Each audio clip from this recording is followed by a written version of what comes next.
Hello and welcome to Weirdos Pachyrhinosaurus Bull Behavior Guide Part 2, where we're going not really in depth, but we're looking at more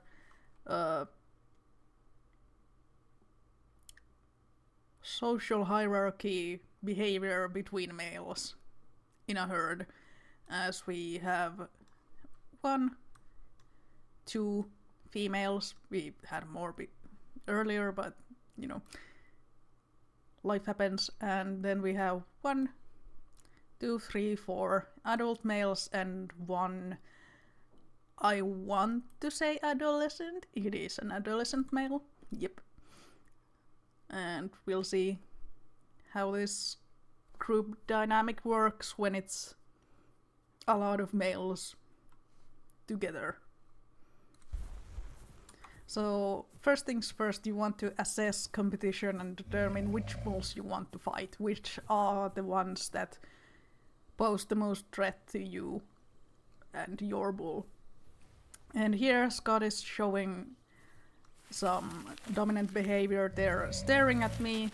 I don't know this because I'm writing in chat, and they come closer, kinda into my face, but also keeping a little away,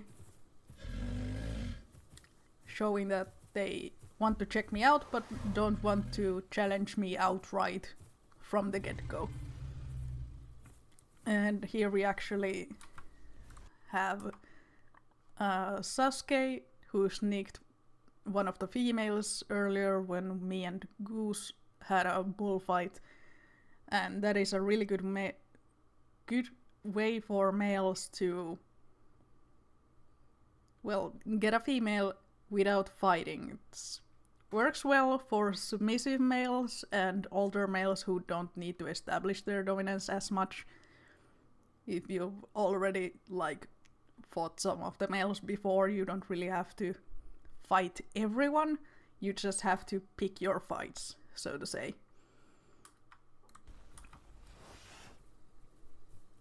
And then we're just kind of chatting, as it's a bit of an impromptu training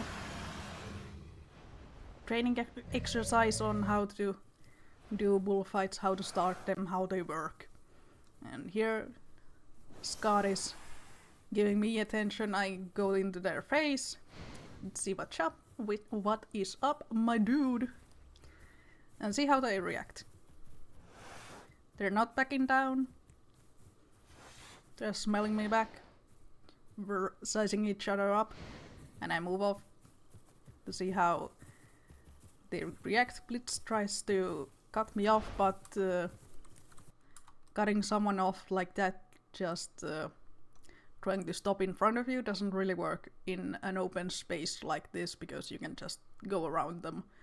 But Scott does a similar thing where they walk beside me and they come to cut me off on my drive line because I'm going this way, and they cut off my drive line, and they force me to either go away from them or stop and face them. So this is a really good way to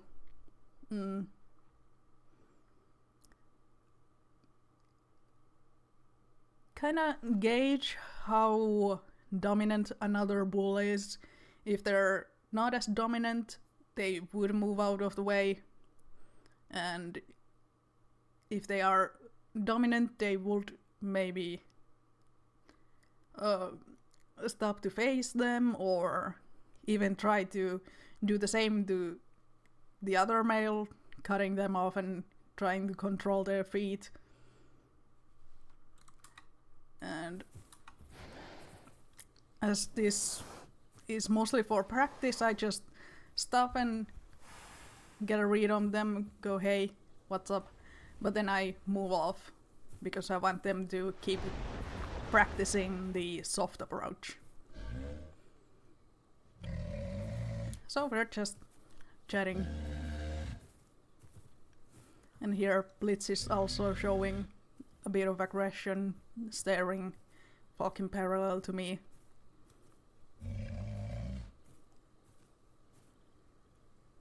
And since they're showing some interest, in a bit I go, hey, what's up? What is up, my little man? Are you a competition? I go right in their face because they are younger, they are smaller, they are easier to push off, and they move off, and I ignore that.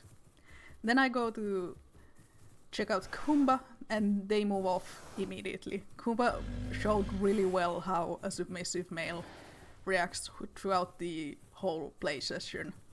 Of course, it could be that they moved because it's me and Scott who kinda approached them at the same time. But then again, they did act more submissively throughout and they were consistent with it, so props to Kumba. And then it's showing off. Notice that Scott is kind of paying attention to me the most, they're closest.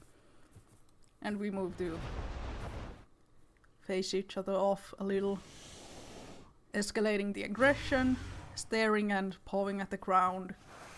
They turn to look at me.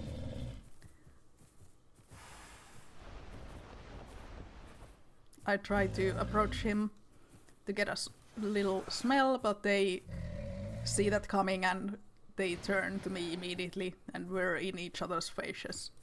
And here I go to cut Scott off, try to control his feet, keeping him away from the females and the rest of the herd.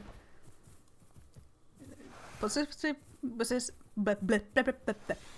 behavior like that is also aggressive. And here they turn to face me. More of a escalation in aggression, they answer back. And then we move to actually wrestle together. It doesn't always have to be a part of, like when you start a bullfight, it doesn't always have to start with showing off and posture, and you can start with a wrestle. And this is actually a more of a soft wrestle, since we're only using the shaky mode and not the threat call. So it's not quite as aggressive, we're still just testing the water, seeing how the other male does, how they react, how strong they are, see how they move, if they can keep up with you, stuff like that. And when this happens, it can, like, even just this can determine the ranking between us. But neither of us backs down. Still escalating the aggression. So we move on to have a bullfight.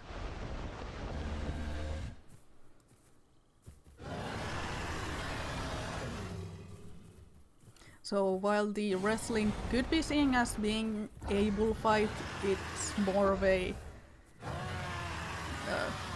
it's a test rather than a fight, and this would be the fight. So you start soft, you try to figure out the other male, you try to figure out which males are posing more of a threat to you as competition for the female's attention, and then you would target more males who are on the same level as you, if that makes sense. As me and Scott are more of a dominant bull pair, I could see Kumba challenging Sasuke to figure out who's, like, who goes where on the hierarchy. And Blitz, being the youngest, is automatically the lowest. When you're a young bull, you always start at the lowest position on the hierarchy, and that's why you would want to fight other young males so you could climb those ranks, so to say. Like, you wouldn't immediately go to challenge the most dominant bull in the group. You would try to test the waters with younger bulls. And an older bull, I can't speak English today. An older bull would not, most likely, they wouldn't really care about the younger bulls unless they were really boisterous, really loud, really, well, looking for a fight, so to say. Like, an older bull knows where it is at the hierarchy, so they wouldn't be as worried about climbing the ranks, if that makes sense. I hope this all makes sense.